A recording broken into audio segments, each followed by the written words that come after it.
অৱশেষত গ্ৰেপ্তাৰ হ'ল বিধায়ক নুৰুল হুদাৰ পুত্ৰ ৰকিবুল হুদা। সোধা পোছাৰ অন্তত নগাঁও আৰক্ষী অধীক্ষকে গ্ৰেপ্তাৰ কৰে বিধায়কৰ পুত্ৰক। তেল চুৰি চক্ৰৰ লগত জড়িতৰ অভিযোগ উঠিছিল বিধায়কৰ পুত্ৰৰ বিৰুদ্ধে। কিন্তু আৰক্ষীয়ে বিচাৰি চলাত কৰিছিল বিধায়কৰ পুত্ৰক। কলিয়াবৰ মহকুমা আৰক্ষী বিষয়া ৰূপজ্যোতি দত্তৰ নেতৃত্বত বিধায়ক আৱাসতো চলিছিল অভিযান।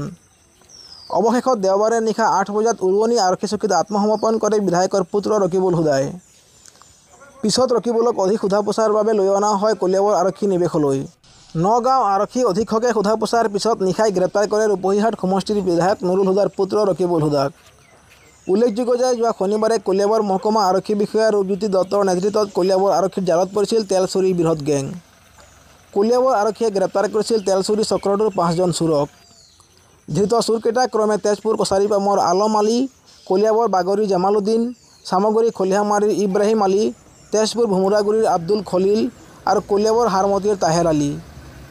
চক্ৰটোৰ পৰা জব্দ কৰিছিল AS-12 AE 8977 আৰু AS-12 AA 2648 নম্বৰৰ 2খন বিলাসী বাহনৰ লগতে নগদ 1 লাখ টকা। ধৃত তেলচুৰ চামগুৰি খলিহামাৰীৰ ইব্ৰাহিম আলীৰ বেংক একাউণ্টৰ পৰা বিধায়ক পুত্ৰৰ ধনৰ লেনদেনৰ ক্লু বিচাৰি পাইছিল কলিয়াবৰ আৰক্ষীয়ে। অৱশেষত দেওবাৰে নিশাই আত্মসমৰ্পণৰ পিছত আৰক্ষীয়ে গ্ৰেপ্তাৰ কৰে বিধায়ক নুৰুল হুদাৰ পুত্ৰ Rakibul হুদাক।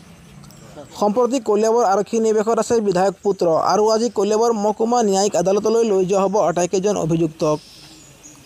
News desk report, any express. কি ক'বা ৰকিবুল হুদা কি ক'বা